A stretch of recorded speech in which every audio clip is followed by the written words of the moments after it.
Hello everyone. In the late 20th century, India shocked the world when it announced its success in testing nuclear weapons. The news immediately stunned the CIA and the Washington government.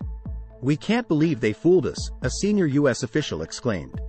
Previously, when they heard that India intended to develop nuclear weapons, the U.S. intelligence and its advanced satellites closely monitored and tried to detect and prevent it. However, monitoring a satellite is not easy and they fell for the trick of the century. Let's find out the story behind it. Back in 1945, the United States became the first country to possess nuclear weapons to quickly end the war with Japan and show its global power. They dropped 2 atomic bombs on Hiroshima and Nagasaki, killing more than 210,000 people.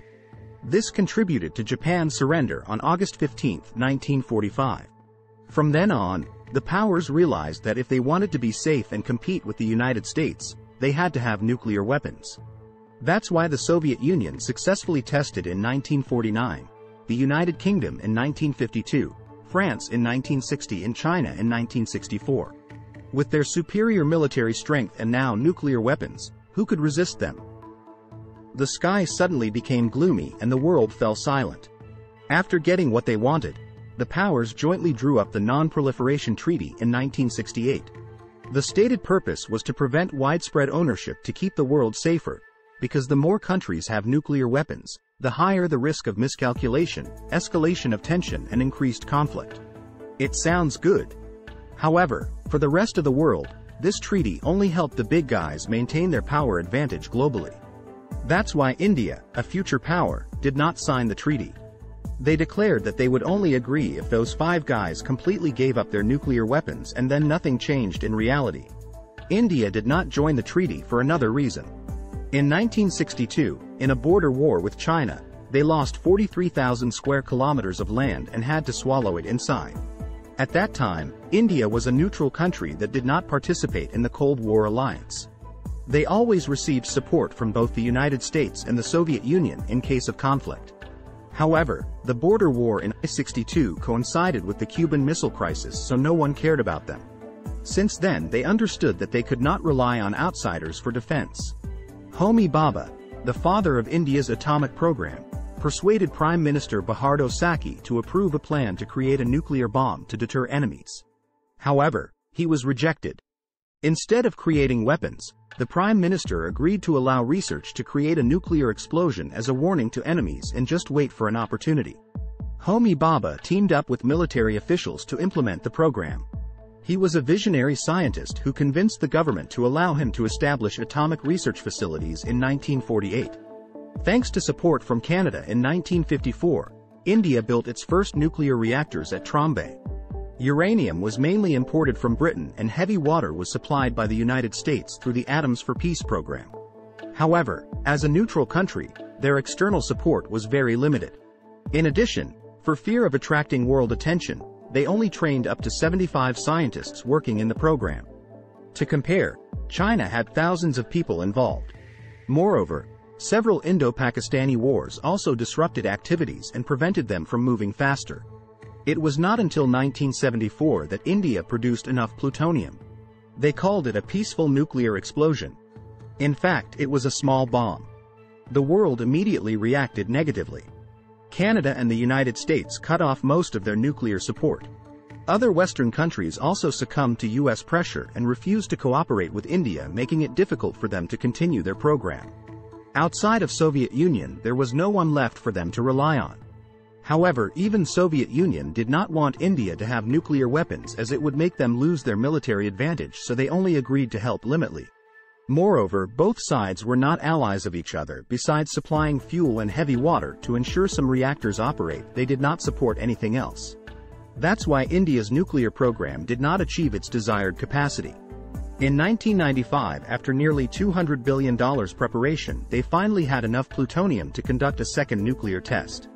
However, their plan was quickly exposed by US and its allies, who put pressure by threatening economic sanctions, forcing India to suspend. In 1996, they resumed their program but still ineffective. The phone rang from US government office warning them not to do anything stupid. Also, due to domestic political instability, they lay still motionless for a year. In 1998, India learned how to camouflage before US surveillance. The new government of Prime Minister Vajpayee frequently reassured public opinion with speeches emphasizing that they had abandoned their intention of testing nuclear weapons and feared international sanctions. They wanted U.S. believed that previous pressure had succeeded in preventing India from continuing its program. However, behind scenes they secretly chose location for test. The area had be at least 400 square kilometers long and far away from population. After surveying many places, they found that Pokhran, located in Thar Desert, was still most suitable area where they had tested in 1974.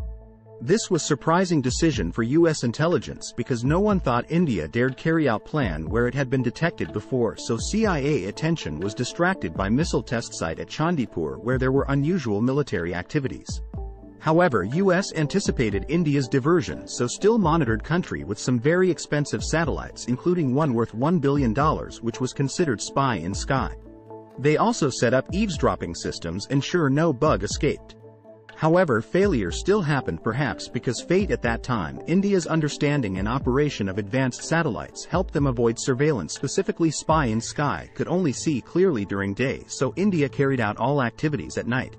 When dawn came, they would arrange scene as usual. Deep pits, cables and power lines were covered with sand and desert bushes, even tilted according wind direction. Avoid observation. Anything unusual regarding eavesdropping system once detected, there would be remedy when discussing about testing issue. Indians encrypted words used for example, when talking about types bombs, they would turn them into conversation about whiskey, Shakti Buddha, or White House names. Military generals, officers, scientists were also swapped or used by code names. Cleverness perfect that CIA many times did not want listen because thought it was useless discussion. Finally, avoid internal spies plan only informed senior officials, including Prime Minister. 5 ministers, more than 20 other ministers along opposition were considered outsiders. Thanks caution every action. India successfully detonated 5 nuclear bombs. May 1998. Part CIA did not know tests had taken place until Prime Minister Vajpayee announced miracle on television. After event, U.S. officials blamed each other, caused arguments. Congress Senator Richard called intelligence failure decade annoyed, unable prevent U.S. along some allies issued series sanctions, including trade restrictions, export ban, equipment, technology, defense, stop credit support, prevent India access International Monetary Fund, World Bank. However, after short time, they quickly reconciled relationship because sanctions could not force India give up nuclear weapons, even lose important partner both economically, politically. Indian Ocean Pacific region. Thanks to that, India has overcome the storm quite gently, unlike North Korea, which has to live half dead with sanctions. Video here end. Thank you liking. Goodbye, see you again.